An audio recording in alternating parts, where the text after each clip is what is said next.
E agora nós vamos direto ao plenário do Supremo Tribunal Federal. Imagens ao vivo da entrada dos ministros dirigindo-se aos respectivos lugares, exatamente para o início da sessão plenária da tarde desta quarta-feira. Portanto, dentro de instantes, a leitura da ata da sessão anterior, eventualmente avisos gerais e o chamamento do primeiro processo que está na pauta de hoje do plenário do Supremo Tribunal Federal.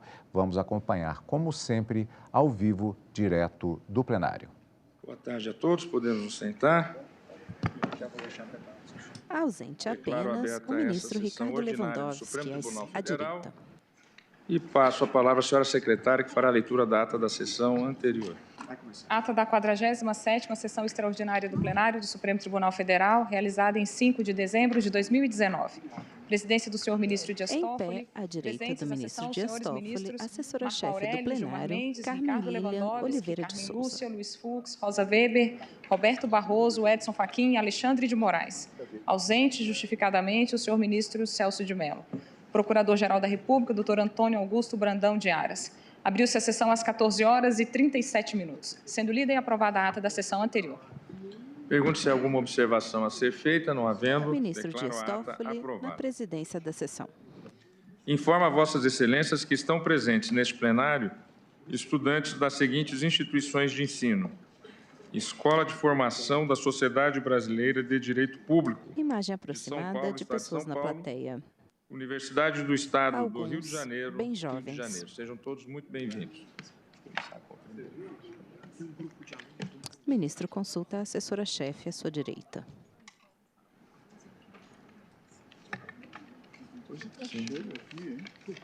Ela passa alguns papéis a ele. Ministro Luiz Roberto Barroso, da relatoria de Vossa Excelência, o primeiro item da pauta, recurso ordinário em habeas corpus 163.334, procedente de Santa Catarina, sendo recorrente Robson Schumacher e outros, recorrido ao Ministério Público do Estado de Santa Catarina. Diversos amici curiae, que estão inscritos também para sustentações orais. Teremos várias sustentações orais. Passo inicialmente a palavra a Vossa Excelência para o relatório. Presidente, farei um breve relatório, já que teremos muitas manifestações. Aqui, os impetrantes eram sócios e administradores de uma empresa em Santa Catarina. E nessa qualidade, Ministro Luiz Roberto Barroso, declararam operações de venda ao fisco, mas deixaram de recolher o ICMS relativamente a diversos períodos em que era devido. Por 3 vezes, a empresa entrou em programas de parcelamento da Secretaria de Fazenda, mas nas 3 vezes deixou de honrar esses pagamentos. E, diante disso, eles foram denunciados pela prática do crime previsto no artigo 2º, inciso 2 da Lei 8.137, de 90, que tem a seguinte dicção, aspas, deixar de recolher no prazo legal valor de tributo ou de contribuição social descontado ou cobrado na qualidade de sujeito passivo de obrigação e que deveria recolher aos cofres públicos. Portanto, a imputação é a de que teriam cobrado no preço este ICMS e não o repassaram para o fisco. O juiz de primeiro grau absolveu sumariamente os denunciados, entendendo que o fato era atípico. O Ministério Público de Santa Catarina apelou dessa decisão e o Tribunal de Justiça deu provimento ao recurso, entendeu que o fato era atípico e mandou dar seguimento à ação. A Defensoria Pública de Santa Catarina impetrou habeas corpus perante o Superior Tribunal de Justiça. O habeas corpus foi rejeitado por maioria em acórdão relatado pelo eminente ministro Rogério Schietti. É contra este acórdão do Superior Tribunal de Justiça, que reconheceu a tipicidade desse fato, que se interpôs este recurso em habeas corpus. Apenas para informação do tribunal, havia muitos interessados, de um lado e de outro. Eu fiz uma audiência Não foi uma audiência pública, mas foi uma audiência, e foi pública, em que reuni tributaristas, membros do Ministério Público, procuradores do Estado, para o debate dessa questão, presidente, porque no âmbito dos tribunais de justiça estaduais há discrepâncias, alguns considerando fato típico e outros considerando fatos atípicos. Recebi um conjunto de amici curiae e esse é o breve relatório, presidente. Passo a palavra pelo recorrente Robson Schumacher ao doutor Igor Mauler Santiago. Pois não? Só uma questão de ordem, se me permite, eu não sei nem se é o momento de fazê-la, mas é sobre o tempo dos amici curiae de fala, porque houve uma dúvida a respeito de alguns amici curiae, por exemplo, é o meu caso, estou representando 2 amici curiae, e nós não ficamos sem entender exatamente... O tempo total é dobrado e dividido pelos amici curiae inscritos. O advogado está em pé à tribuna. 30 minutos dividido por todos. Dividido por todos os que estão admitidos nos autos. Agradeço. Muito obrigado. O advogado retorna ao seu local. Senhor ministro presidente, Fernando Filgueiras, pelo Estado de Santa Catarina, nós fomos admitidos como amicus curiae e o que ocorre? O eminente ministro Roberto Barroso, numa decisão da... O advogado está em pé à tribuna. Na ordem dos trabalhos, eu chamei a tribuna para falar sobre o amici curiae, o tempo do amici curiae.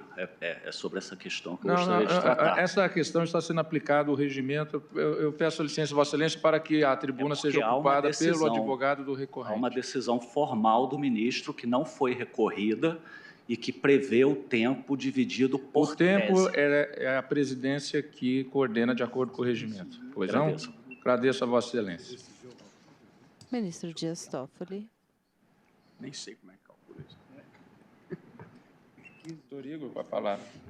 Aguarda o advogado. Excelentíssimo senhor presidente, senhoras ministras, senhores ministros, eminente relator, ilustres colegas que participarão deste julgamento, senhoras e senhores. Advogado Igor Mauler Santiago faz a sustentação oral. Do ICMS devidamente declarado constitui o crime do artigo 2º, inciso 2º da Lei 8.137, de 1990.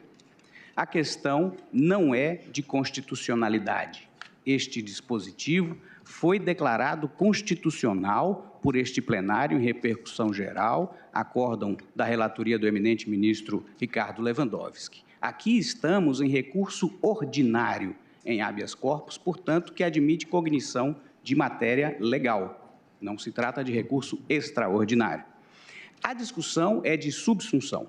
É se esta conduta do não pagamento do ICMS próprio, declarado, constitui ou não, de novo, o crime do artigo 2º, do inciso 2º da lei. O comando erige em crime deixar de recolher, no prazo legal, valor de tributo descontado ou cobrado na qualidade de sujeito passivo, etc.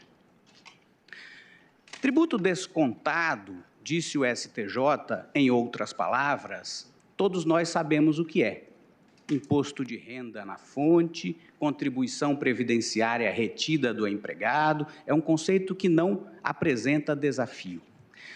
A premissa do STJ para criminalizar esta conduta foi a de que não existe, juridicamente falando, tributo cobrado de um particular contra outro. E não havendo possibilidade de interpretação jurídica deste conceito, ele estaria a exigir interpretação econômica. Isso está expresso no voto condutor, de modo a abranger o repasse do impacto econômico do ICMS no preço da mercadoria. Esse entendimento, excelentíssimos senhores ministros, assenta em falsas premissas jurídica e econômica, choca-se com toda a jurisprudência desta Corte e do Superior Tribunal de Justiça e induz uma inconstitucionalidade, incorre em clara inconstitucionalidade. Quanto ao erro de premissa jurídica, e este é o núcleo da argumentação, é preciso dizer que existe, sim, tributo cobrado de um particular contra outro. E nem se trata de hipótese rara ou arcana. Ao contrário do que afirma o voto condutor no STJ, isto é tão ou mais corrente quanto o desconto. Pensemos na contribuição de iluminação pública, de novo, discutida neste pleno, sob a relatoria do ministro Lewandowski. Quem cobra a contribuição de iluminação pública de cada um de nós? A Companhia Distribuidora de Energia. Como contribuição de iluminação pública, não como preço. Não dentro do preço, fora do preço, além do preço. E se não repassa, sim, incorre em apropriação. O IOF sobre crédito rotativo, cheque especial. Como se faz essa cobrança? No vencimento dos períodos de incidência, o banco vai à conta do correntista, retira o dinheiro e deve repassar à União. Não se trata de desconto, porque o banco não está entregando nada para o correntista, ao contrário, o correntista está lhe devendo. Isso para dizer que os dois conteúdos, os dois termos, melhor dizendo, do dispositivo legal, têm conteúdo jurídico preciso. O descontado, como foi assente no STJ, e também o cobrado. A CPMF, como se cobrava quando existia da mesma maneira. O banco ia periodicamente, semanalmente, à conta de cada correntista, de lá retirava o valor e entregava para a União. Não estava retendo, porque o banco não estava, naquele momento, entregando valor nenhum do qual pudesse fazer retenção. Então, o conceito tem conteúdo jurídico. Repele interpretação econômica, portanto. Não há razão para se recorrer à interpretação econômica. Aliás, estamos falando em elemento normativo do tipo penal, que requer segurança jurídica máxima. Quanto ao artigo 1º, também elemento normativo do tipo tributo, o que diz este Supremo Tribunal Federal na súmula vinculante 24? É o lançamento devidamente confirmado pelos órgãos administrativos. Ou seja, esse conceito há de ser aurido do ramo jurídico de origem, e lá existe o conceito de tributo cobrado de particular contra particular. O ICMS próprio, ao contrário, integra o preço, é parte do preço. Nenhum de nós, quando comparece a um estabelecimento para comprar uma mercadoria, está pagando ICMS ou é devedor de ICMS. Paga preço. Prova disso, prova de que o ICMS não é entregue pelo cliente para o comerciante para ser repassado, é que, ao fim, que o comerciante pode nada ter que pagar relativamente a uma determinada venda ou até mesmo relativamente a todo um período de apuração, a todo um mês. E isso não por má-fé ou por malícia, pelo regime normal de apuração do tributo, porque tem créditos acumulados, tem créditos maiores do que os débitos. Ora, se tratasse de valor que é entregue para ser repassado, essa hipótese seria inconcebível. Isso é a dinâmica própria do imposto. O termo cobrado, dizem alguns memoriais, bom, mas os contribuintes se valem do termo cobrado quando é a favor deles. Lá no artigo 155, parágrafo 2º, inciso 1, quando se diz, você terá crédito do imposto cobrado na operação anterior. Mas aí é cobrado mesmo. É cobrado de quem? Do contribuinte, do comerciante, pelo Estado. Aí sim é cobrança de tributo. Portanto, é impossível retirar desta verdade esta conclusão que se pretende. As coisas não se misturam. Erro de premissa econômica. Na verdade, a não cumulatividade não garante o repasse do ônus econômico do tributo para o consumidor ou para o adquirente, seja ele quem for. Essa repercussão pode se dar para trás. O comerciante, não tendo como repassar esse custo por questões de mercado, renegocia com seu fornecedor um abatimento do preço nos próximos fornecimentos, ou pode nem ocorrer repercussão nenhuma, quando ele absorva isso na sua margem de lucro, ou reduzindo benefícios para empregados, ou reduzindo outras despesas internas, quaisquer que sejam. Isso quem diz, não sou eu, este Supremo Tribunal Federal, em acórdão recentíssimo da palavra do eminente ministro Gilmar Mendes, observa a sustentação oral feita pelo advogado. Disse o seguinte, segundo a terceira lei da incidência tributária de Gruber, cita o eminente relator. Participantes com oferta ou demanda inelástica... Quem fala é o advogado Igor Maule Santiago, pelo recorrente. Com oferta ou demanda elástica, a evitam, quer dizer, a repassam. À esquerda, os ministros Edson Fachin, Rosa Weber, Carmen Lúcia, Gilmar Mendes e Celso de Mello.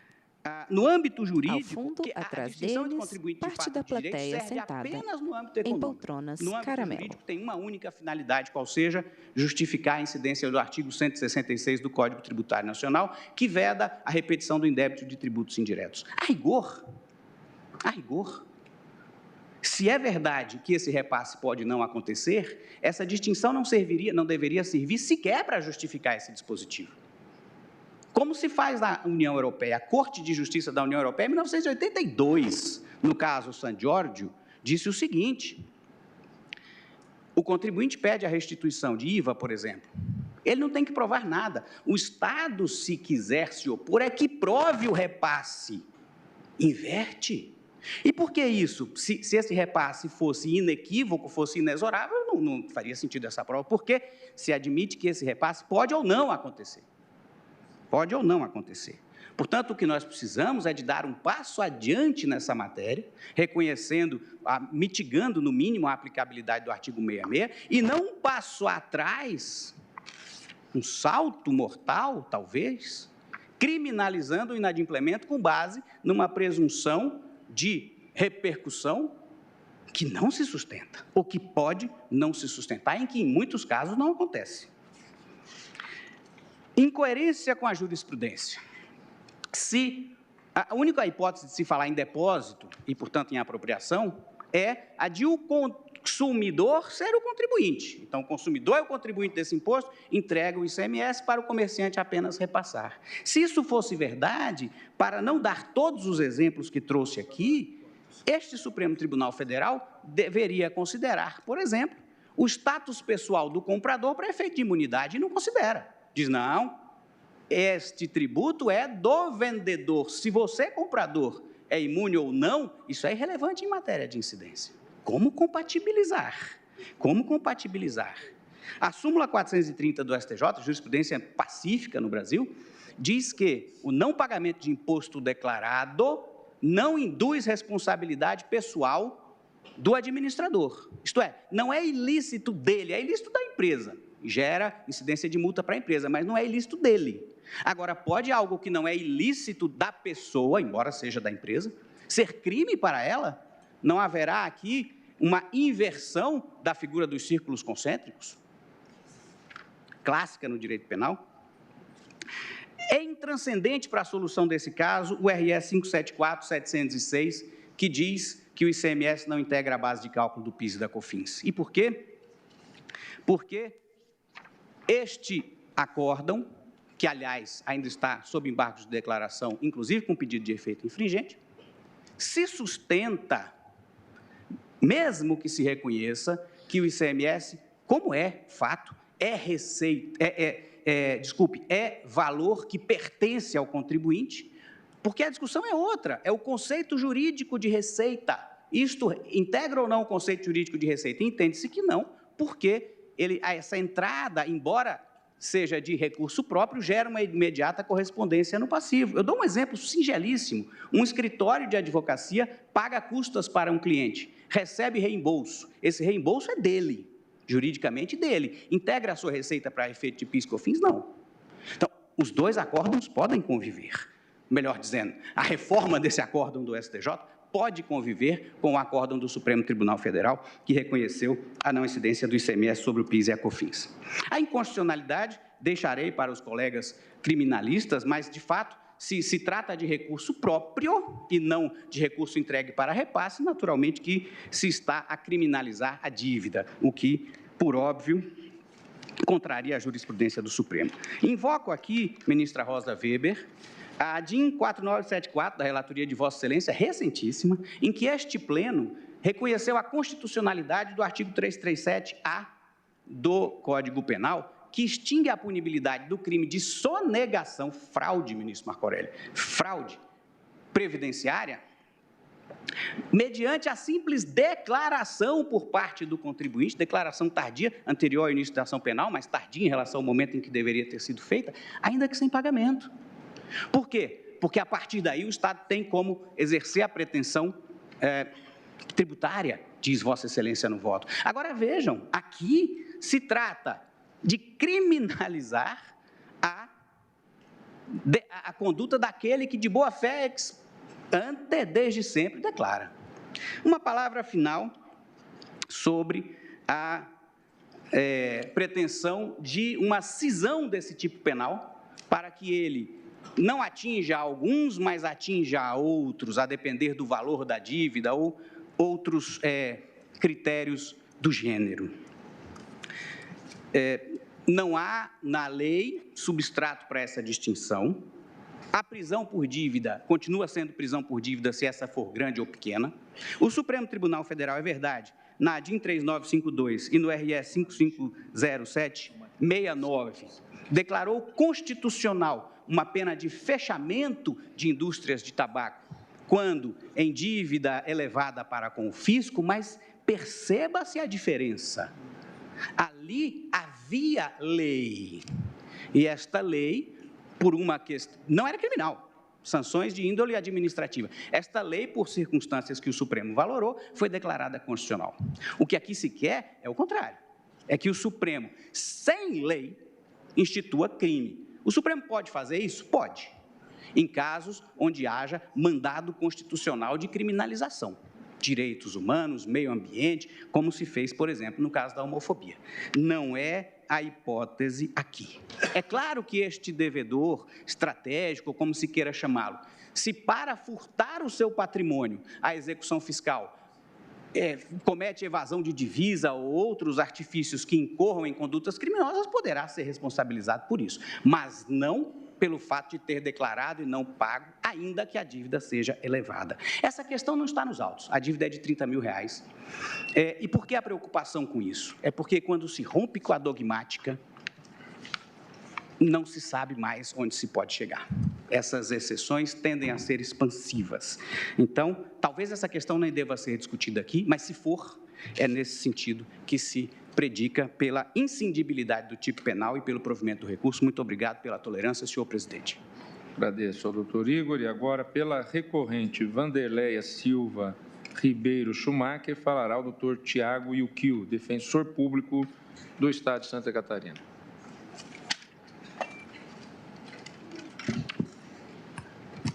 O defensor público toma a tribuna que fica ao centro, de frente para os ministros, sentados na mesa em formato de U invertido. Excelentíssimo senhor relator, ministro Roberto Barroso, excelentíssimas senhoras ministras, excelentíssimos senhores ministros.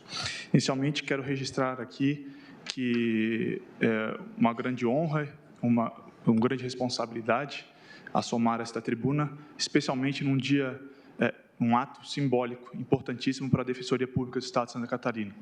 Esta é a primeira vez na história recente da Defensoria Pública de Santa Catarina que um defensor público do Estado vem realizar uma sustentação oral do Supremo Tribunal Federal.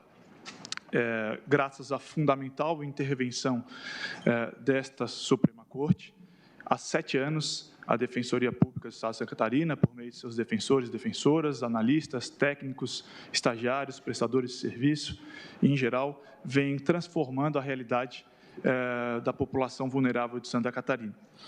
E, em menos de 7 anos de sua instituição, a Defensoria Pública traz aqui à Suprema Corte um caso de grande relevância nacional. É um grande orgulho, uma grande honra poder participar deste momento.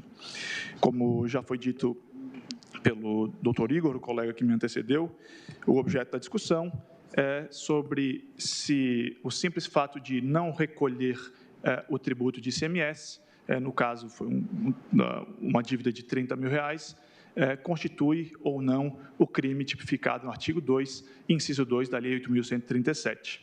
Não houve fraude, não houve omissão ou falsidade de informação, não houve descumprimento de nenhuma obrigação tributária acessória. Simplesmente o inadimplemento. Essa é a discussão que pauta o julgamento de hoje. Aqui eu faço um outro registro introdutório. Pode causar certa estranheza que, num caso de crime tributário, esteja a Defensoria Pública presente. Mas esse é somente um falso estranhamento, uma falsa impressão. Na medida em que a criminologia muito nos ensina, e a vida de defensor público nos confirma, que toda política criminal que pretensamente tende a atingir a camada de cima, acaba invariavelmente atingindo o andar de baixo, os vulneráveis. O sistema penal é, pois, estruturalmente seletivo. E, definitivamente, então, não é por acidente que a Defensoria Pública atua neste caso. Um estudo empírico que nós fizemos na Defensoria Pública, analisamos todos os casos de não recolhimento de ICMS nos anos de 2018 e 2019, de 1º de janeiro de 2018 até dia 6 de dezembro de 2019. Constatamos que, dos 420 casos, então, que tratam do tema, 106 casos, ou seja, praticamente 25% ou 23%, são de atuação da Defensoria Pública. Esse número é um número expressivo, tendo em vista que a Defensoria Pública está em apenas 23 das 111 comarcas de Santa Catarina. Além disso, desses 420 casos, 41% das condenações tratam de dívida inferior a 50 mil. E 14% das condenações tratam de dívida inferior a 20 mil. Isso reforça que a camada vulnerável é muito, sim, atingida por essa possibilidade de criminalização da conduta de não recolhimento de ICMS. Bom, eu vou deixar de tratar do tema principal do recurso, que foi a interpretação da expressão descontado ou cobrado, do artigo 2, inciso 2, da Lei 8.137, porque ela foi bastante esmiuçada pelo doutor Igor, com bastante detalhes, e, portanto, eu passarei diretamente para o argumento da semelhança que a construção jurisprudencial do STJ para considerar crime essa conduta. A interpretação do Superior Tribunal de Justiça, de forma a criminalizar a conduta, foi assemelhar o não recolhimento de ICMS à apropriação indébita do Código Penal. O problema aqui fundamental, que é apontado pela professora Heloísa Estelita, é que, na verdade, falta uma elementar do crime para se considerar apropriação indébita, que é o caráter alheio do tributo não pago. Em primeiro lugar, o simples fato, o fato gerador por si só, ele apenas traz consigo uma obrigação de pagar o tributo. Ele não faz, por si só, uma expropriação do valor em favor do fisco. Portanto, esse valor não é pertencente ao fisco. De outro lado, também não é um valor pertencente ao consumidor. E ainda que fosse, se fosse o valor pago a título de ICMS do consumidor, o fato de o empresário se apropriar dele não tornaria um crime tributário contra o Estado, e sim um crime contra o consumidor, de apropriação contra o consumidor. Portanto, não há como se interpretar, como com todo respeito fez o Superior Tribunal de Justiça, de entender que houve aqui uma apropriação indébita tributária, simplesmente porque falta alimentar coisa alheia. O tributo não pago não pertence a ninguém, a não ser ao próprio contribuinte, ao próprio empresário. Além disso, a interpretação dada ao dispositivo pelo Superior Tribunal de Justiça nos parece que ofende tanto a proibição de prisão por dívidas quanto o princípio da lesividade. O princípio da lesividade, que já teve reconhecimento de fundamento constitucional por essa Suprema Corte, ele diz basicamente que entre outras coisas, que mera desobediência não permite criminalização. Já a proibição de prisão por dívida, e aqui eu quero me atentar mais não a garantia constitucional, prevista no artigo 5º, inciso 67, e sim, principalmente, a garantia convencional, prevista no artigo 7º, inciso 7 da Convenção Americana de Direitos Humanos, né, porque essa garantia ela é mais abrangente. A Convenção Americana de Direitos Humanos, que, segundo a jurisprudência desta Suprema Corte, tem natureza supralegal, ela afirma que ninguém pode ser detido por dívidas, ponto. Não fala se a detenção é civil, tributária ou penal. Ninguém pode ser detido por dívidas. Ao equiparar a inadimplência com a detenção, com a criminalização, com uma hipótese criminal, nos parece claro que a interpretação dada por STJ é uma hipótese, sim, de criminalização por dívida. Afinal, o sujeito é preso por não pagar e, se ele paga, ele é solto, ou tem extinta a punibilidade. Isso nada mais é do que uma prisão por dívidas. Isso causa uma perplexidade no caso em que o contribuinte for discutir um débito fiscal de ICMS em juízo. Se ele perde a demanda, ele sai do processo não só como devedor, mas também como um criminoso. Há também um argumento sistemático para se interpretar esse dispositivo. O artigo 186 do Código Tributário Nacional diz explicitamente que o crédito tributário prefere a qualquer outro, seja qual for a sua natureza, ressalvados os créditos decorrentes da legislação de trabalho. Ou seja, a própria legislação confere uma preferência, uma precedência do crédito trabalhista em relação ao crédito tributário. No entanto, a decisão do Superior Tribunal de Justiça acaba por subverter essa ordem, quando criminaliza o não pagamento do tributo e não criminaliza o não pagamento de créditos trabalhistas. O que o Superior Tribunal de Justiça acabou por concluir é, na falta de dinheiro, na falta de caixa, deve o empresário pagar o tributo e não os seus empregados. Isso é uma subversão da legislação do artigo 186 do CTN. Queria agora também destacar rapidamente algumas consequências da conduta. Em primeiro lugar, destacar que, nesse mesmo estudo empírico que eu mencionei anteriormente, 462 processos criminais resultaram desse período de 2018 a 2019. Apenas três, excelências, resultaram em absolvição. E, de outro lado, 420 resultaram em condenação. Isso quer dizer que 90% geram condenação e menos de 1% gera absolvição. Os demais geraram prescrição da pretensão punitiva. E isso tem uma razão lógica. O crime de apropriação, ou crime de não recolhimento do ICMS, ele tem uma característica que difere de todos os outros crimes. Todo crime de não recolhimento de ICMS começa com uma confissão do réu, uma confissão do contribuinte de dívida e, eventualmente, do próprio crime. É por isso, excelências, que nesse caso não existe, no crime de não recolhimento de ICMS, não existe cifra oculta. Todos os casos em que o sujeito não declara e não paga, ele será criminalizado, ele será processado e condenado se o Ministério Público obedecer ao princípio da obrigatoriedade da ação penal.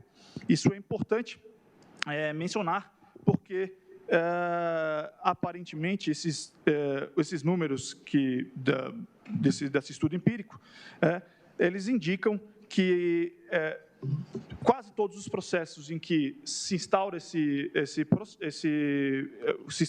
em relação a esse crime, quase todos eles redundam em condenação. Dessas três absolvições, houve 3 absolvições, então, em relação a 462 processos, 0,64%. Uma delas diz respeito a uma questão meramente processual, um erro de correlação. O promotor, o Ministério Público denunciou por crimes em 2008, o juiz condenou por crimes de 2009 e, por isso, resultou a absolvição. Um único caso por inexigibilidade de conduta diversa e defensor público na tribuna ao centro, relacionadas à administração da empresa. Portanto, é um caso praticamente de ausência de defesa. É um crime que já começa com uma confissão e que redunda, em geral, numa condenação. Por último, excelências, eu gostaria de trazer aqui uma tese subsidiária, que é, no caso de rejeitadas as teses defensivas, que, então, vossas excelências, em homenagem à segurança jurídica, module os efeitos dessa decisão, para que ela não atinja de forma surpreendente, milhares de contribuintes que, até essa decisão, não poderiam saber, até porque em alguns estados se processa, em outros não poderiam saber se essa O plenário julga se a conduta de não pagamento do ICMS próprio declarado ao fisco pode ser tipificada como crime.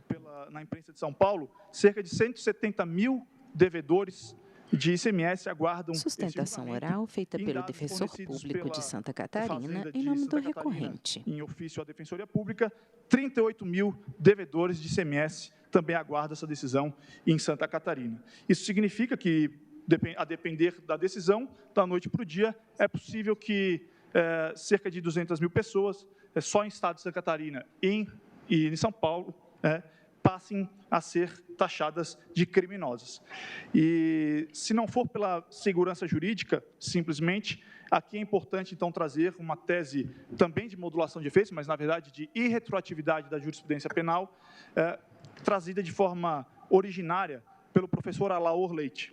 O professor Alaor Leite, em um estudo recente, reconhecendo a dificuldade de se tratar sobre a jurisprudência penal retroativa ou não, ou se retroage ou se não retroage, trouxe uma proposta originária.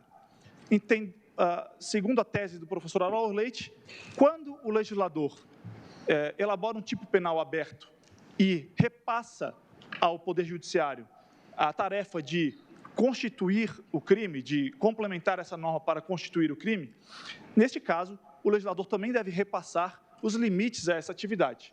E, portanto, quando for uma jurisprudência constitutiva do tipo penal, como é este caso, de um tipo penal aberto, que acaba de ser complementado pelo Superior Tribunal de Justiça, neste caso, também a Corte, também o Judiciário deve se submeter à irretroatividade da lei penal. Portanto, por segurança jurídica ou pela ideia da irretroatividade da jurisprudência penal, jurisprudência constitutiva do injusto penal, é preciso que essa decisão não atinja de forma surpreendente os contribuintes que até então não poderiam saber que essa conduta é criminosa.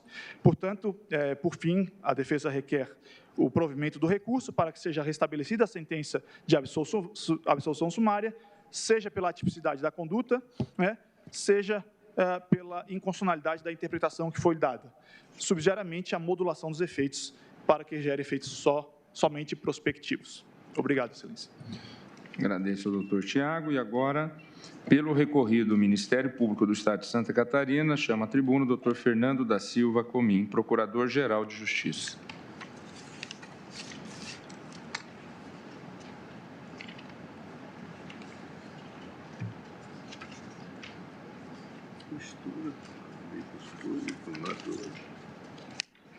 O advogado toma seu lugar à tribuna, que fica ao centro, de frente para os ministros, da mesa em formato de U invertido. Senhor ministro-presidente do Supremo Tribunal Federal, ministro Dias Toffoli, excelentíssimo senhor ministro relator, ministro Luiz Roberto Barroso, excelentíssimas senhoras ministras, excelentíssimos senhores ministros, excelentíssimo senhor subprocurador-geral da República, aqui representando o senhor Procurador-Geral da República, doutor José Bonifácio de Andrada. Inicialmente, antes de entrar na análise da tese versada no presente recurso, eu gostaria de fazer um especial registro de agradecimento a essa Suprema Corte. É a primeira vez na história do Ministério Público de Santa Catarina que um procurador-geral ocupa essa tribuna. E isso se deve ao reconhecimento da autonomia institucional e da independência dos Ministérios Públicos estaduais por esta Corte Suprema.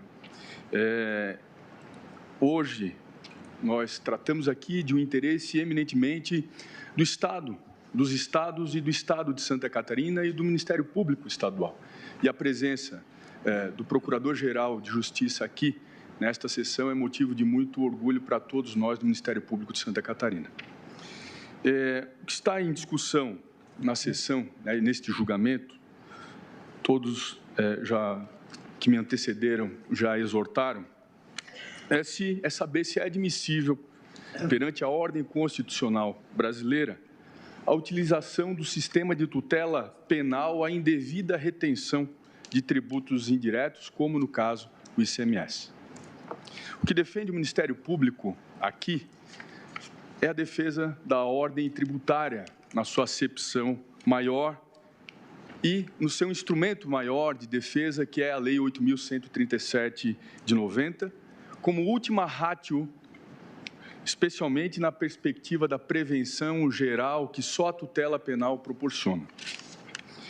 Gostaria, desde já, de antecipar a Vossas Excelências que não defende o Ministério Público uma responsabilização objetiva pelo não recolhimento do tributo, ministro Barroso, mas sim uma responsabilização penal motivada de maneira responsável a partir de elementos que caracterizem o dolo da conduta, o dolo do agente, e que fazem do inadimplemento uma variável de risco que passa a ser incorporada ao seu próprio modelo de negócio, em prejuízo à livre e justa concorrência, atentando de maneira predatória contra o bem comum.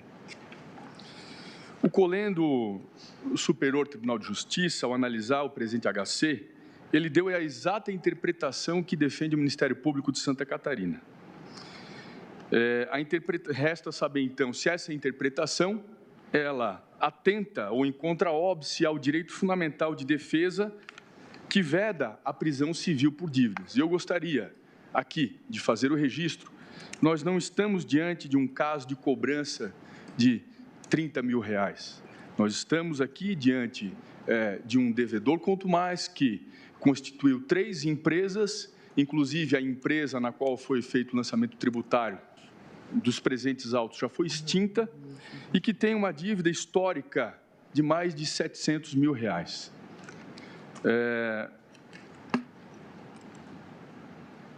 E a matéria especificamente em discussão aqui, senhores ministros, ela não é estranha à jurisprudência desse Supremo Tribunal Federal. Há casos que apreciaram a extradição, requerimentos de extradição de nacionais portugueses pelo crime de abuso de confiança fiscal, que encontra paradigma na nosso ordenamento jurídico, no artigo 2º, inciso 2 da Lei 8.137. Ministro Marco Aurélio, há um precedente de extradição 8668, de relatoria do ministro Celso de Mello, nesse sentido, que foi posteriormente, em 2002, ratificado esse entendimento pelo julgado da primeira turma na extradição relatada pela ministra Rosa Weber, na extradição número 11.139, reconhecendo-se a correspondência entre os tipos penais de apropriação de ICMS e de apropriação do IVA em Portugal.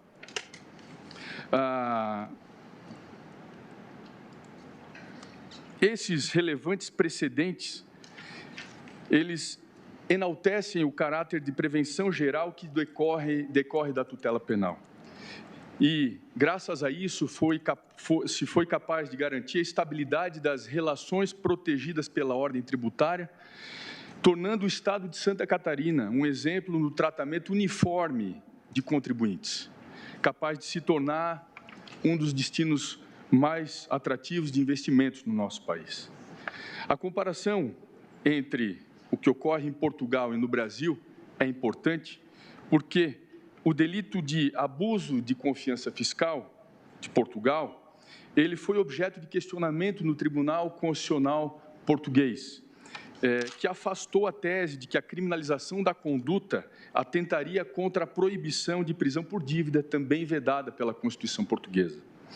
Veja-se que não há nenhuma incongruência no precedente do Superior Tribunal de Justiça, de acordo com a jurisprudência deste Supremo Tribunal Federal, sendo que a opção do legislador legitimamente, democraticamente legitimado em tipificar penalmente a apropriação indébita tributária aqui no Brasil e além-mar, em Portugal, decorre não apenas da importância dos tributos sobre o consumo para a própria existência do Estado, e nós precisamos aqui ressaltar que, em Santa Catarina, o ICMS corresponde a aproximadamente 85% da arrecadação de impostos, mas também da necessidade de preservação da ordem tributária e da livre e leal concorrência, considerando os danos que a inobservância desse regramento pode provocar, não só em um determinado segmento econômico, mas na economia popular de maneira geral. Além disso, a matéria aqui discutida ela foi objeto de repercussão geral no agravo em recurso extraordinário 999-425, que é o tema 937, que foi mencionado aqui na tribuna, que se considerou constitucional o tipo penal previsto no artigo 2º, inciso 2, da Lei 8.137, por não configurar a conduta nele descrita como mero ilícito civil. No mesmo sentido, nós trazemos à baila aqui o recurso extraordinário 630.495, também de Santa Catarina, relatado pelo ministro-presidente e ministro Dias Toffoli.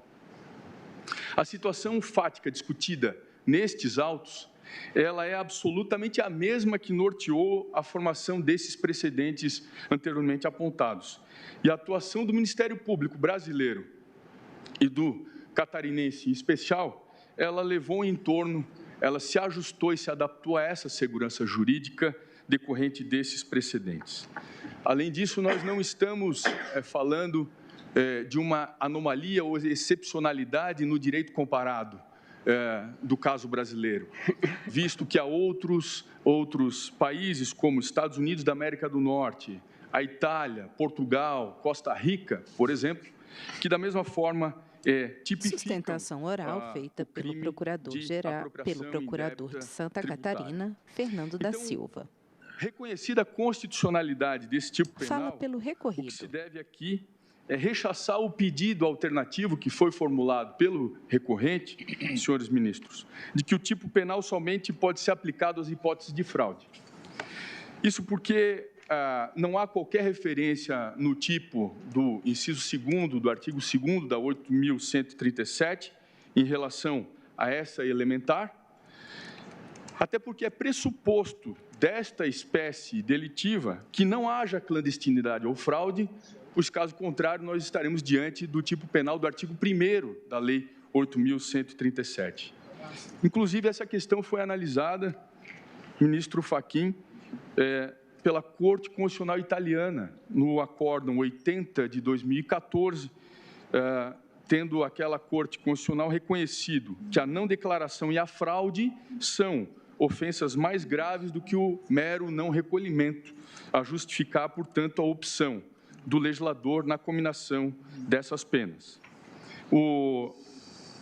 De qualquer maneira, não havendo uma diferença significativa em relação ao adimplemento final da obrigação tributária, que é constituída com ou sem fraude, é certo que a adoção da tese de que se trata de prisão civil por dívidas, ela não afeta apenas o tipo do artigo 2º, mas também todos os tipos e condutas previstas na Lei 8.137, desconsiderando assim a mens legis. Veja-se que nós não estamos diante da criminalização do mero inadimplemento, mas sim da conduta do agente que se apropria de valor que está embutido no preço da operação e não repassa a quem de direito, no caso, ao Estado.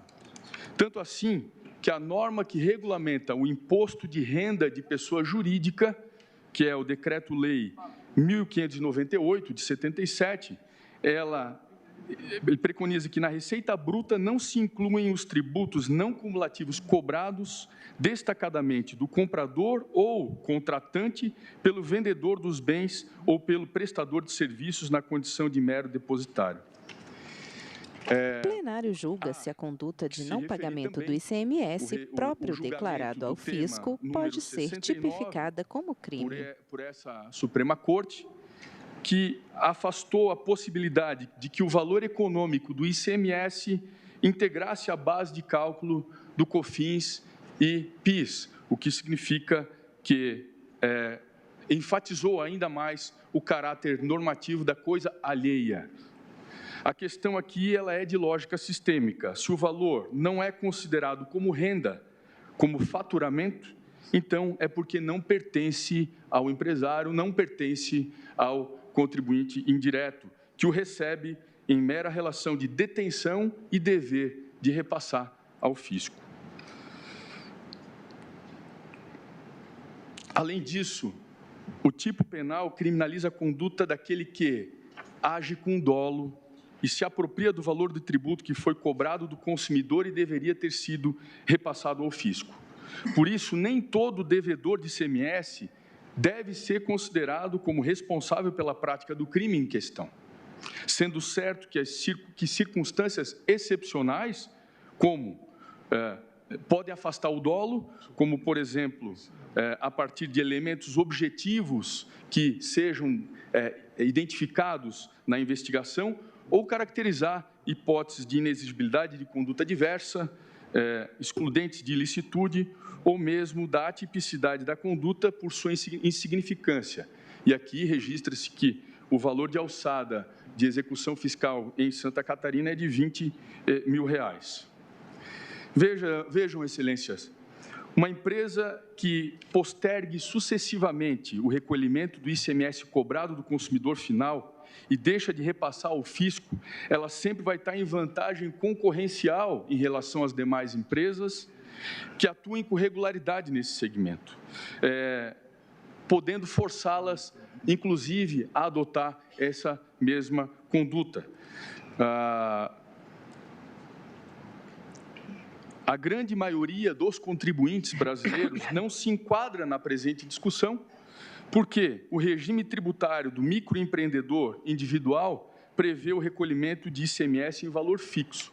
Então, nós afastamos essa parcela significativa de possíveis sujeitos ativos da prática típica. Além disso, nós estamos diante de um crime punido com pena de detenção de 2 anos, de até 2 anos.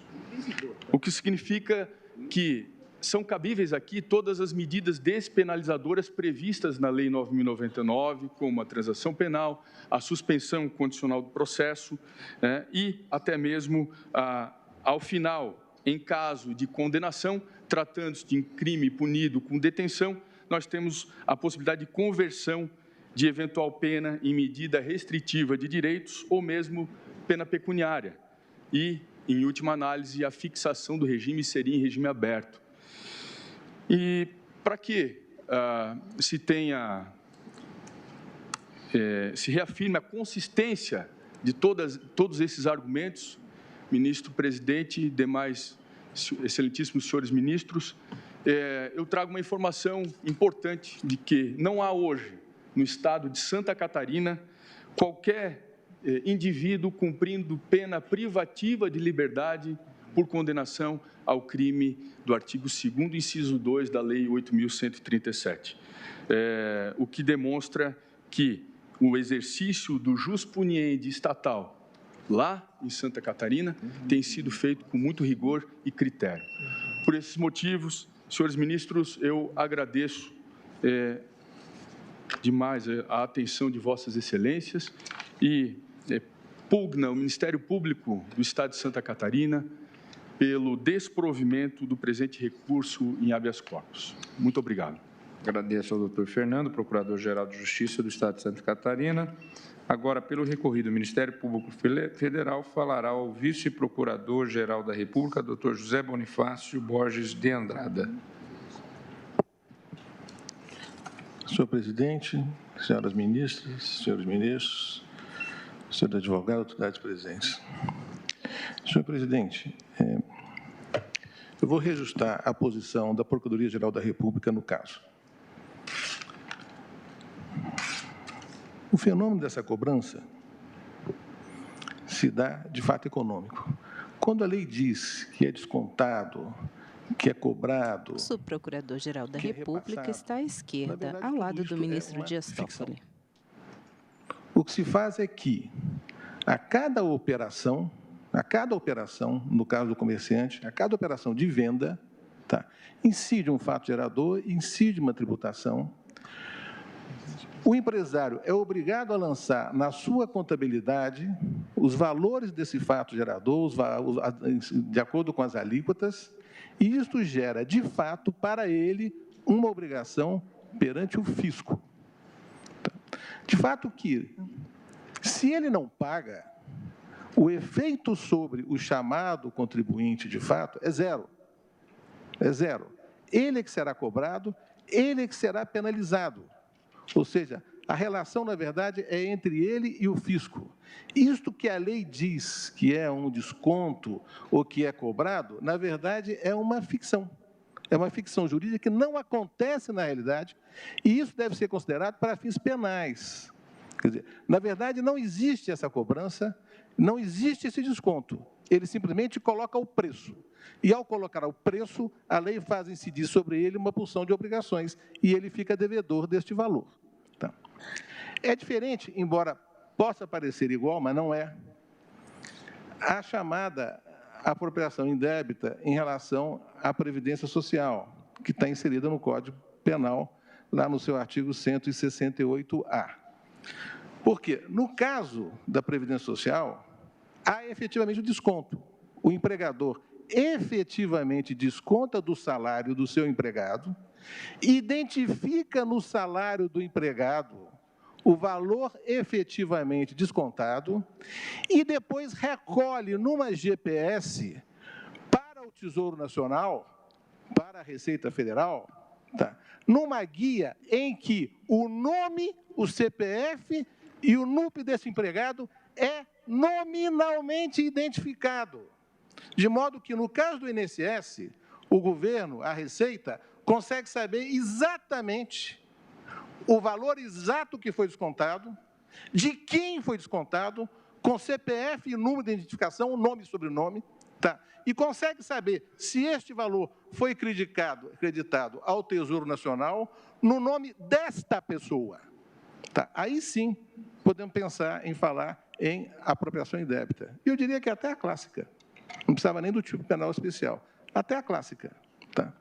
A mesma coisa se passa com o FGTS. Embora não haja o tipo penal aqui específico do FGTS, se faz a mesma coisa. O empregador debita nominalmente do contra-cheque do empregado, especifica exatamente o valor até os centavos, tá? E depois credita ao FGTS, nominalmente identificado, o valor. Então, aí nós temos exatamente o fenômeno do dinheiro saindo de alguém, passando por uma segunda pessoa e sendo entregue a uma terceira pessoa. No caso dos autos, não parece que é assim, não parece que é essa a metodologia. Cobra-se um preço, tá? Há uma sistemática de avaliação do tributo decorrente da operação de venda, tá? E feita a venda, o contribuinte tem uma obrigação genérica com o fisco. Tá? E é devedor do fisco e é ele que será cobrado do fisco. A questão das penalidades, se penal, se crime ou não, de concorrência ou não, que foi aventado da tribuna, ela me parece que é relevante, porque nós temos todo um sistema de apenamento de sanções tributárias, de encargos, de multas e de acréscimos para o que é inadimplente. O que me parece é que este fato, o fato que está em discussão nos autos, me parece que o fato é atípico. Não acontece o que está acontecendo, o que está descrito no tipo penal. E, por brevidade, senhor presidente, eu vou me remeter ao voto vencido da ministra Maria Tereza no recurso especial que foi julgado, e que no recurso que foi julgado,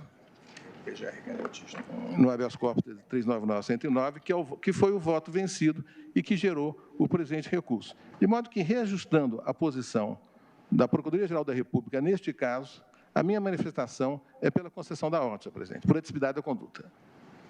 Então, pelo provimento do recurso.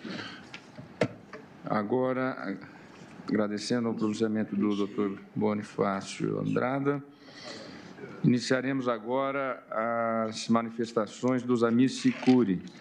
Pelo Amicus Curi, Sindicato Nacional das Empresas de Telefonia e de Serviço Móvel, Celular e Pessoal, Sinditele Brasil, falará o doutor Odel Micael Jean Antum.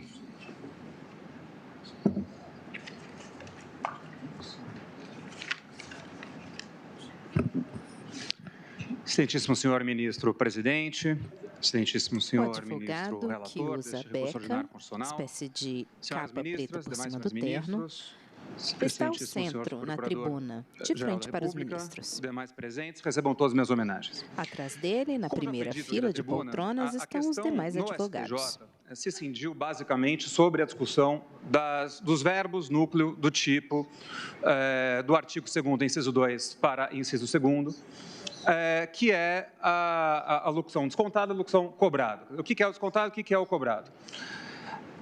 Entendeu o STJ que esse era o mote da discussão e, dessa forma, o voto vencedor do ministro Schietti acabou levando a maioria a entender que descontado significaria uma situação e cobrado outra situação. Como se fosse possível, dentro de um mesmo dispositivo, não obstante a clareza de como deve ser a interpretação tópica, criar situações absolutamente diferentes uma das outras. O que se criou, então, no STJ? Se criou a possibilidade de incriminação da conduta de não recolhimento do ICMS próprio. Porque a questão do ICMS de substituto tributário já era, basicamente, aceita, tanto pela STJ quanto pela Suprema Corte. A discussão que foi uniformizada pela terceira sessão é a do ICMS próprio. Pois bem, qual é a grande questão trazida pelo ministro Schietti para iniciar a sua argumentação?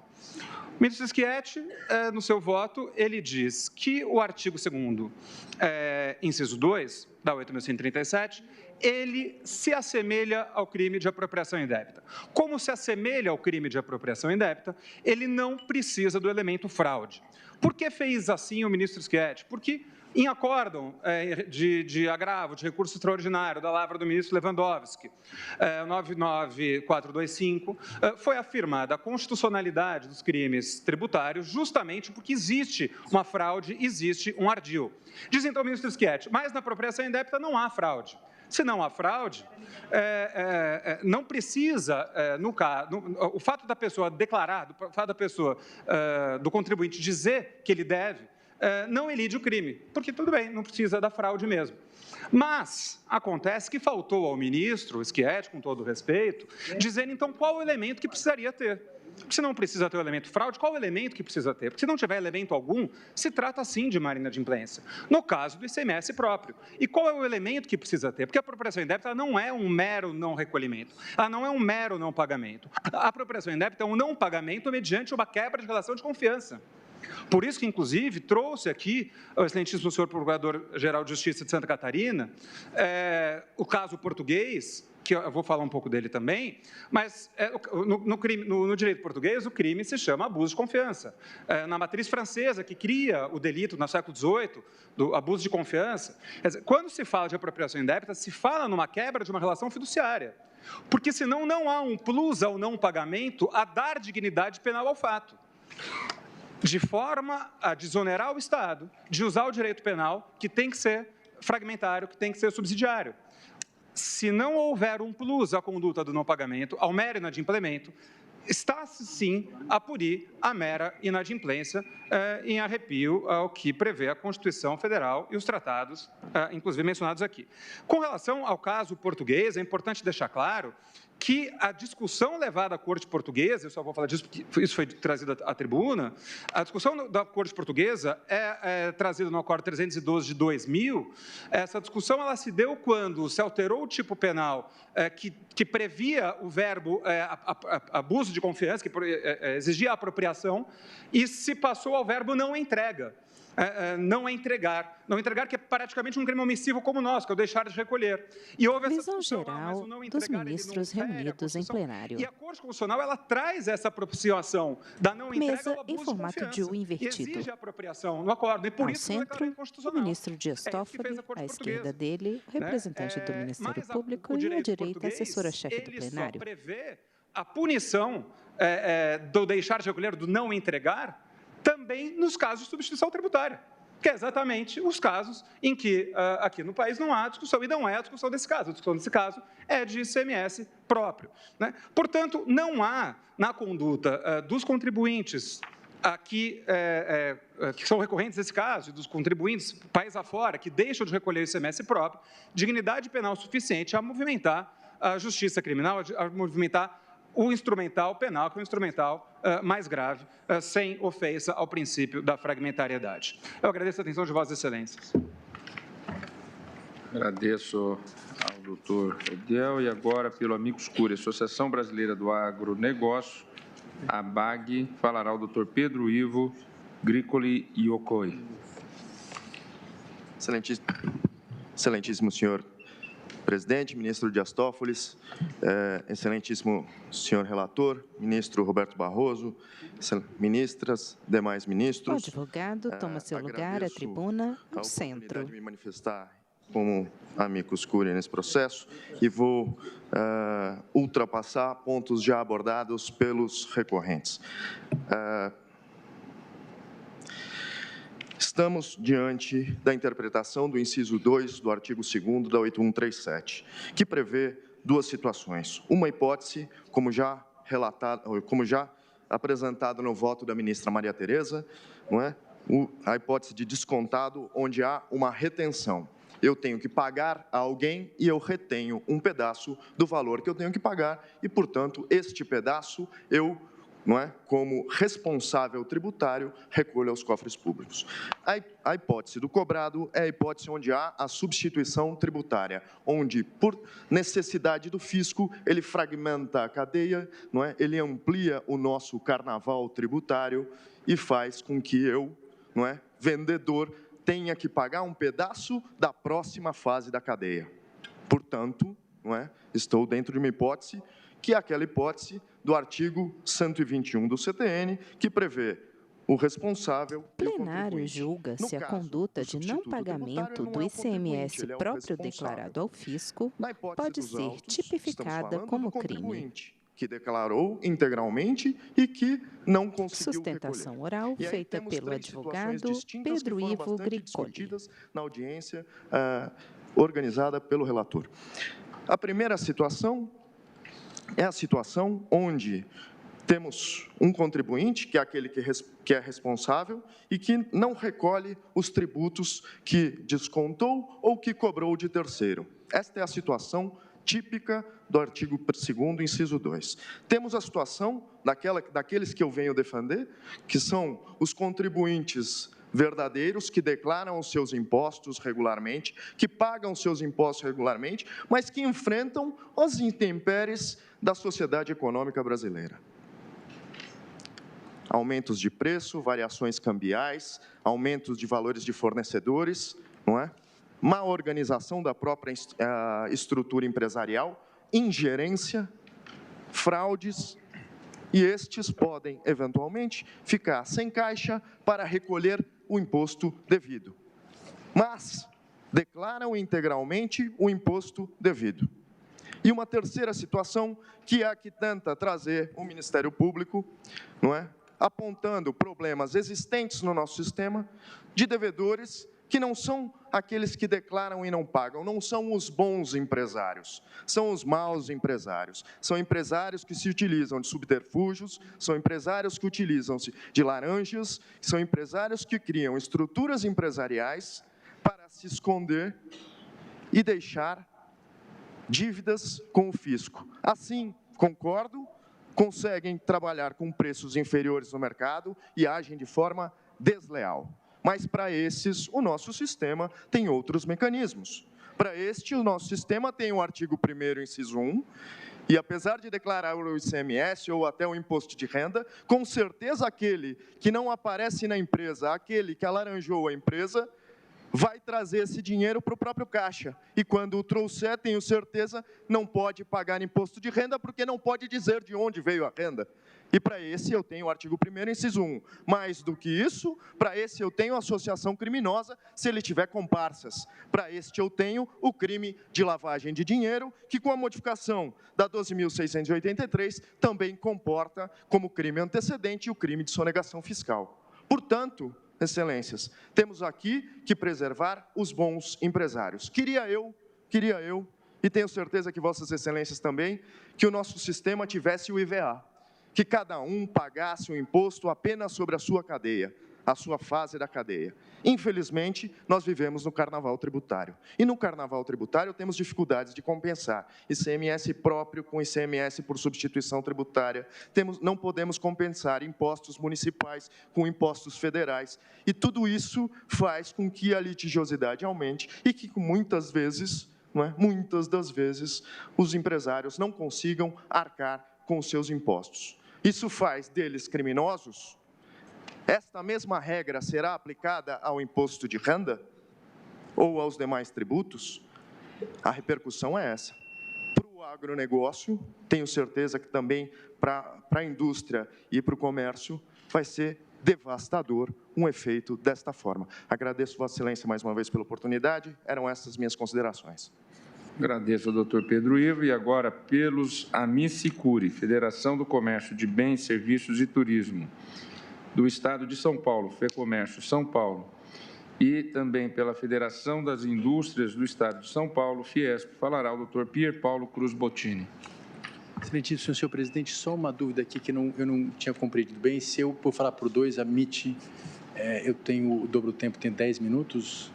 Porque, não. Na verdade, eu represento dois Amicicuriae nesse momento. Não, aí o tempo é dividido igualmente, mas teremos uma... Não usarei, mais ok. Tolerância. Ok. Excelentíssimo senhor presidente, excelentíssimo senhor relator, senhoras ministras, senhores ministros, doutor procurador-geral da República, quem cumprimento. Atrás dele, na primeira fileira de poltronas, os demais advogados. Trata-se aqui de controvérsia que tem como cerne a incidência ou não incidência do artigo 2º, inciso 2, da Lei 8137 de 1990, ao caso do comerciante que não recolhe aos cofres públicos os valores devidos a título de ICMS próprio, devidamente registrados, devidamente declarados. Já foi objeto aqui de leitura, mas me permitam que eu leia mais uma vez o dispositivo, o tipo penal em análise, que diz que é crime deixar de recolher no prazo legal valor de tributo ou de contribuição social descontado ou cobrado na qualidade de sujeito passivo de obrigação e que deveria recolher aos cofres públicos. Tal dispositivo penal não se aplica ao ICMS próprio, por um motivo simples. Nesse caso, como já foi dito aqui, não há nada a ser descontado ou cobrado de quem quer que seja. Na verdade, se trata aqui de um tributo devido pelo comerciante, por um fato gerador próprio, que não tem relação jurídica com terceiros. No entanto, o Superior Tribunal de Justiça... O plenário julga se a conduta de não pagamento do ICMS próprio declarado ao fisco pode ser tipificada como crime. Ao cobrar o valor da mercadoria, o comerciante estaria cobrando do consumidor o valor do ICMS, numa certa forma de responsabilidade tributária pelo repasse desses valores aos cofres públicos. A não existência desse repasse implicaria, portanto, na apropriação indébita tributária. Com tal da raciocínio, o Superior Tribunal de Justiça acabou por equiparar o ICMS próprio a figuras absolutamente distintas, como, por exemplo, como bem dito do Procurador-Geral da República, a retenção de tributos pela fonte pagadora ou, no caso do ICMS, em substituição tributária, que são casos que existe o desconto, que existe a cobrança, porque, nesses casos, o tributo é devido pelo consumidor ou pelo empregado. E quando eles pagam esse tributo, ele jamais ingressa no patrimônio do comerciante ou do empregador. No caso do ICMS próprio, a questão é substancialmente distinta, porque nesse caso o consumidor não tem qualquer relação jurídica com o fisco, ele não é devedor do tributo, ele não tem capacidade contributiva. Na verdade, ele apenas recebe a carga econômica do tributo que integra o preço do produto. Por óbvio e evidente que ao pagar o preço do produto, o consumidor arca com o ICMS, assim como arca com o imposto de renda, assim como arca com parte dos encargos trabalhistas, parte dos insumos, parte do aluguel do estabelecimento comercial do comerciante. Mas isso não transforma o consumidor e não o torna, e não traz para ele relações empregatícias com os empregados do comerciante. Não o torna com qualquer relação de propriedade ou qualquer relação de inquilinato com o proprietário do estabelecimento comercial. E, por óbvio, também não traz a ele a relação de contribuinte com o fisco. Como bem disse a ministra Maria Tereza em seu voto vencido no STJ, o consumidor jamais será cobrado pelo imposto devido na operação, porque não existe relação jurídica tributária entre o fisco estadual e o consumidor final. Até porque, senhoras ministras, senhores ministros, fosse típico o não pagamento do ICMS próprio, Também seria apropriação indébita o não recolhimento do imposto de renda, o não recolhimento do ISS, o não recolhimento de qualquer tributo que tivesse repercussão econômica no preço do produto. No caso do ICMS próprio, o contribuinte é o comerciante, é ele que tem a relação jurídica com o fisco, é ele que é o devedor do tributo, é ele que, de alguma forma, tem a capacidade contributiva. Ele não desconta, ele não cobra tributo do consumidor, ele cobra o preço da mercadoria, assim como o consumidor não paga o tributo, ele paga o preço da mercadoria. E esse valor ingressa no patrimônio do comerciante, ele passa a fazer parte do patrimônio do comerciante. Portanto, senhores ministros, senhoras ministras, não existe aqui apropriação indébita por não existir coisa alheia a ser apropriada. E aqui caminho para a minha conclusão. Aliomar Balieiro, que o ministro Celso de Mello já dizia que é uma circunstância que cada um de nós nasce dentro da Constituição e deve aceitá-la. A nossa Constituição, gostemos ou não, veda a prisão por dívida, veda a utilização do direito penal como instrumento de arrecadação tributária. Em casos pontuais isolados, mas também em casos de devedores contumazes, porque a contumácia não altera a natureza civil dessa dívida, não altera a característica civil dessa dívida.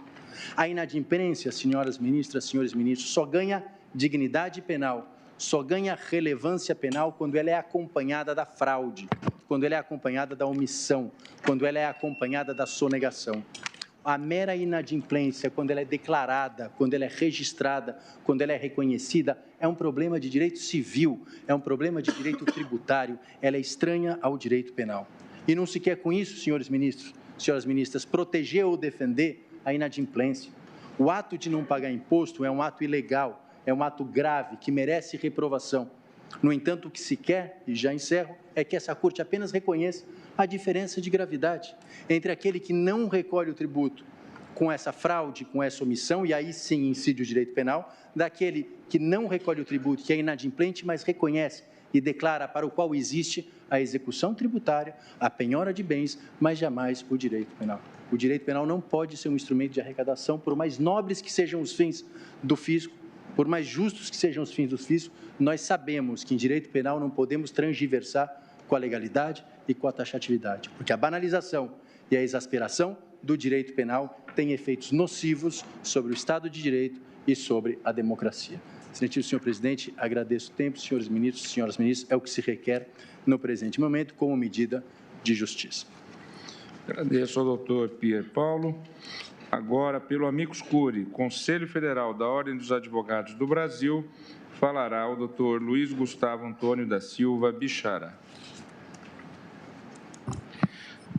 Excelentíssimo senhor ministro presidente, excelentíssimo senhor ministro relator, excelentíssimas senhoras ministras, excelentíssimos senhores ministros, eminentes representantes da Procuradoria-Geral da República.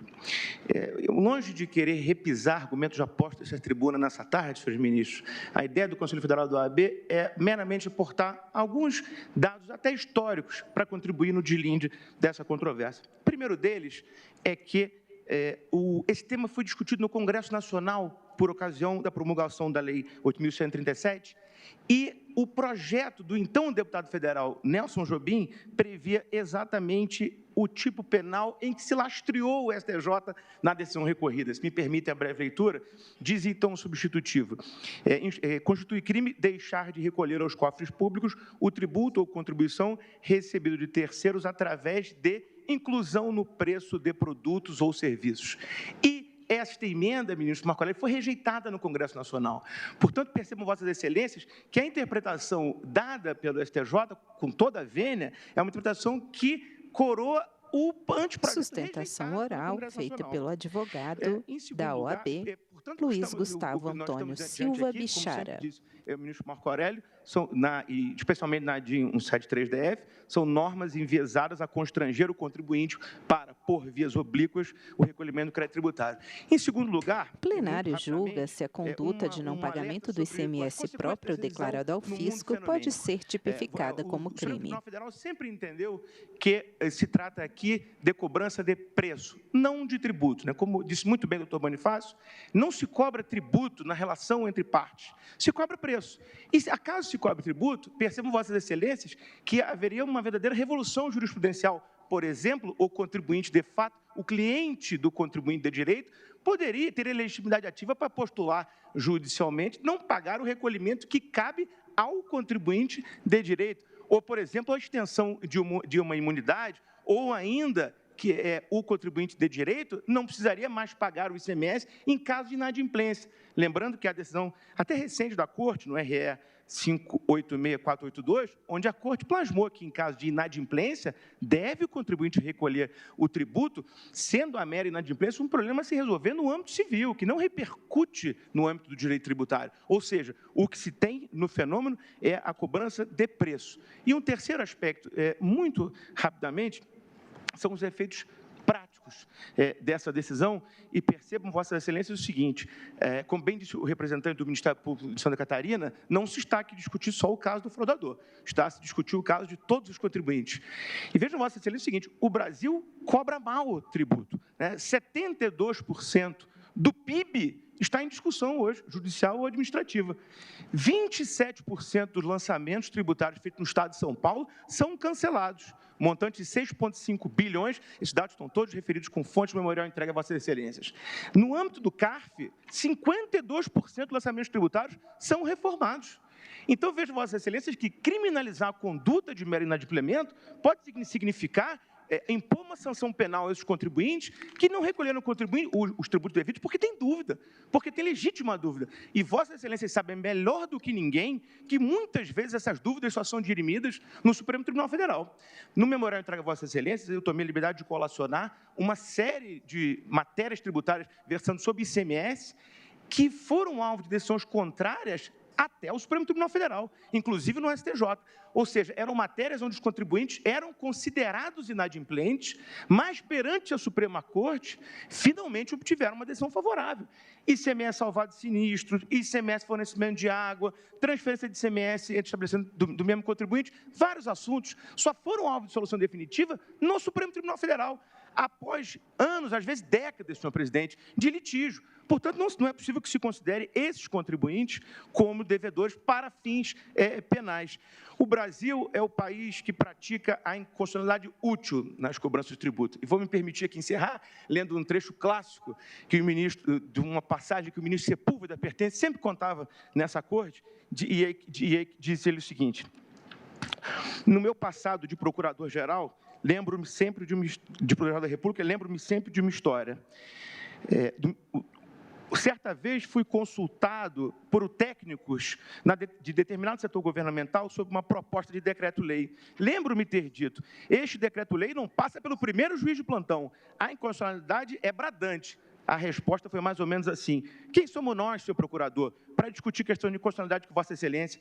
Mas veja, Vossa Excelência, o que está ocorrendo com a questão constitucional X. Há 4 anos, a União não teve sequer uma sentença de qualquer instância a seu favor. No entanto, dizia-me o técnico, todos os contribuintes estão pagando o tributo tranquilamente, um ou outro resolveu litigar. O Brasil é o país que pratica a inconstitucionalidade útil. Senhor presidente, eram essas considerações do Conselho Federal da OAB. Agradeço uma vez mais a atenção de Vossas Excelências. Obrigado. Agradeço ao doutor Bichara. Agora, pelo amicus curiae, Estado de Santa Catarina, falará o doutor Fernando Filgueiras, procurador do aquele Estado.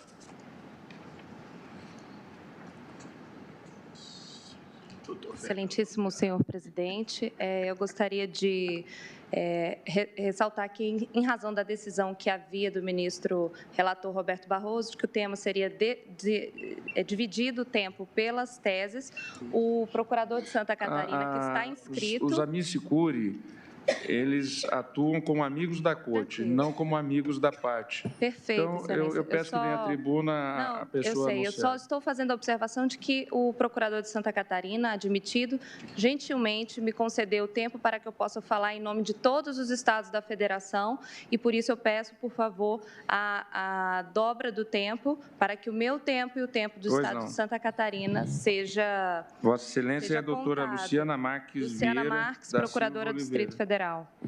Falará, então, pelo Colégio Nacional de Procuradorias Gerais dos Estados e do Distrito Federal. Exatamente, e pelo Estado de Santa Catarina. Então, cedeu o tempo a Vossa Excelência. Exato. Excelentíssimos senhores ministros do Supremo Tribunal Federal, excelentíssimo senhor vice-procurador-geral da República, é com muita honra que hoje falo como amicus curiae representando todos os estados da Federação e o Distrito Federal, e agradeço especialmente ao colega de Santa Catarina, que trabalhou arduamente no caso, mas que gentilmente me cedeu a palavra para que pudesse falar em nome de todos os estados.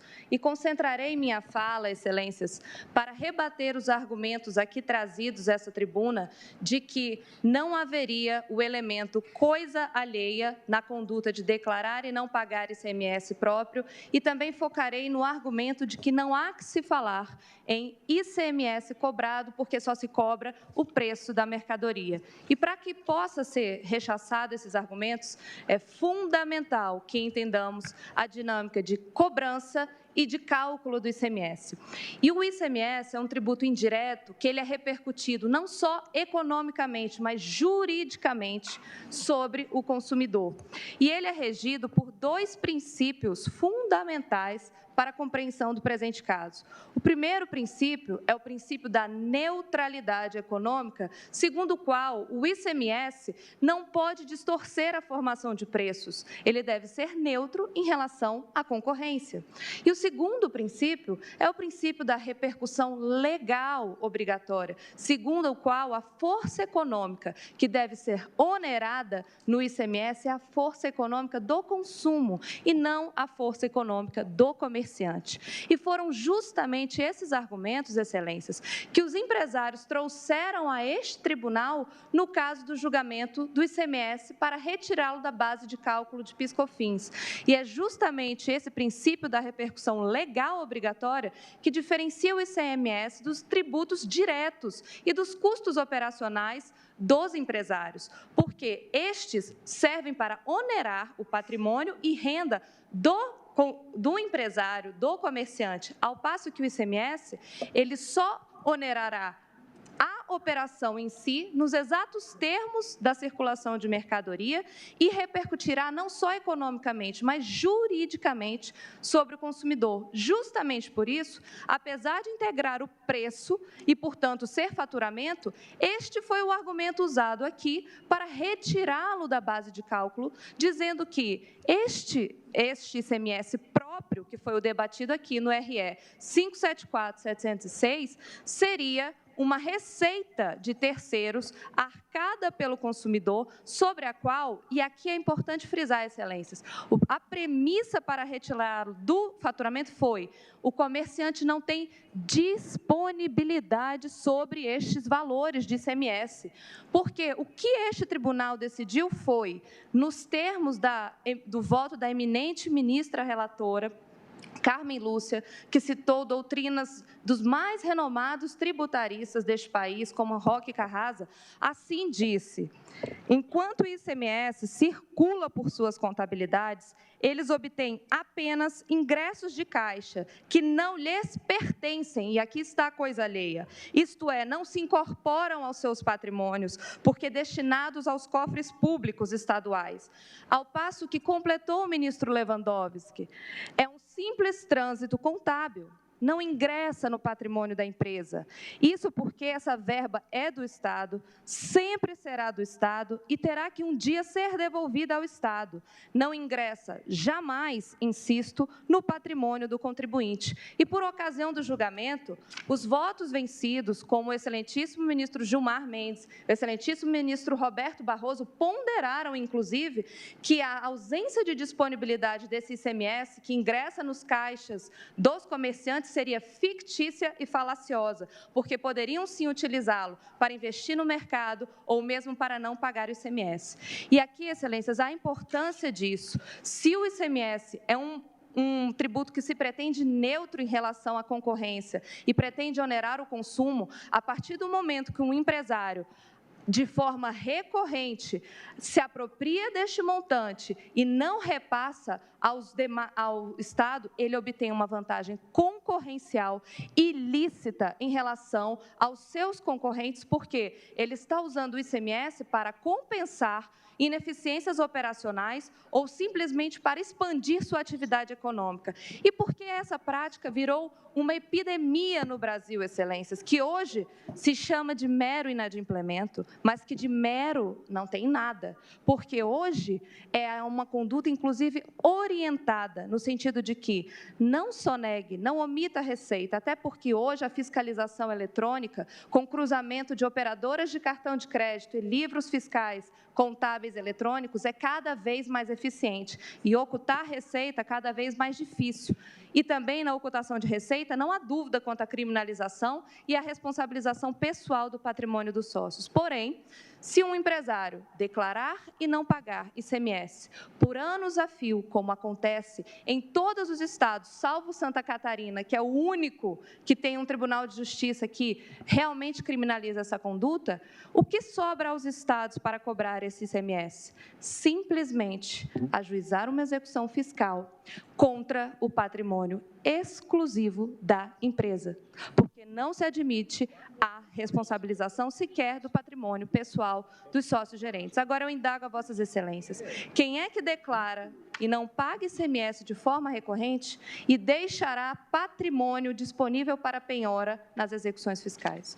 O que as procuradorias de Estado se deparam no seu dia a dia? Execuções fiscais frustradas a todo momento. Por quê? A conduta é conjugada. Declara, não paga, esvazia o patrimônio da empresa, desvia para o patrimônio de laranjas ou de terceiros, mas a jurisprudência diz que se ele declarou, não há fraude. Então, é só execução fiscal e contra o patrimônio da empresa. E veja, o Estado, ao contrário dos credores privados, não pode suspender a inscrição estadual desses devedores, não pode pedir a falência desse comerciante, só resta a execução fiscal contra patrimônio da empresa. E aí eu trago dados que é a realidade subjacente a este julgamento, que hoje as execuções fiscais desse país correspondem a 40% do acervo do Judiciário. Isso são números do relatório do CNJ, Justiça em Números, publicado em 2018. E desses 40% do acervo do Judiciário, que corresponde a 30 milhões de processos, 85% são execuções fiscais estaduais. E a taxa de congestionamento dessas execuções fiscais é de 92%. O que significa dizer, excelências, que a cada 100 execuções fiscais ajuizadas, apenas 8 chegam ao seu termo no período de 1 ano.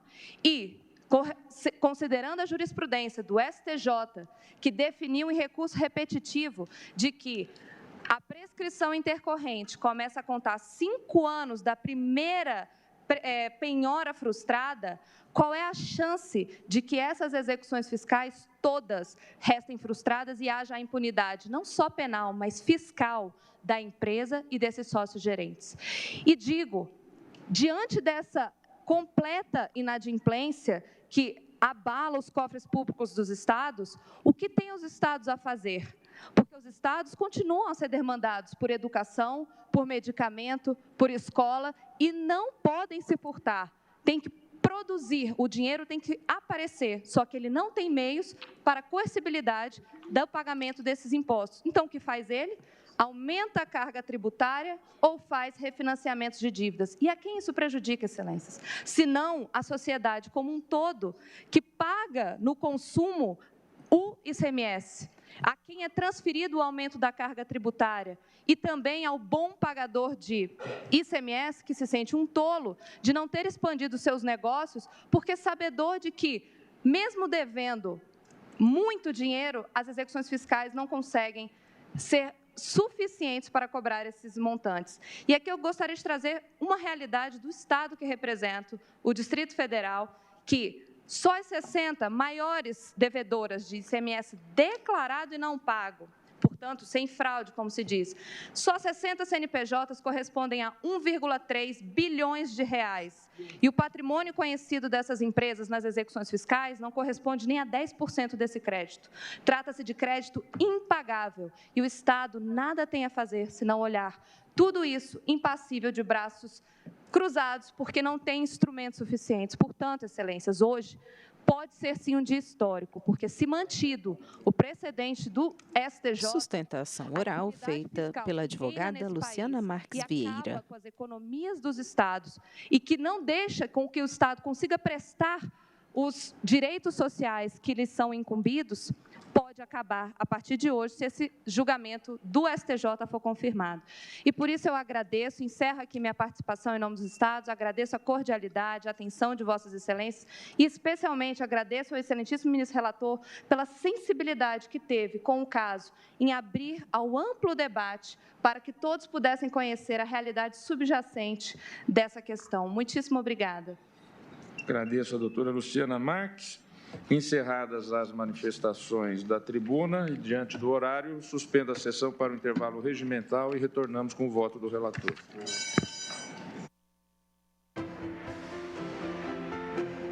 Parede de mármore clara ao fundo, bandeira do Brasil à esquerda, brasão ao centro, crucifixo à direita. O subprocurador-geral da República levanta-se, assim como o ministro Dias Toffoli. Os ministros à esquerda ainda permanecem sentados e os ministros à direita levantam-se e conversam entre si. A movimentação dos advogados sentados na primeira fila, também agora em pé e conversando. Ao fundo, o ministro Toffoli conversa com o ministro Lewandowski e o subprocurador-geral da República.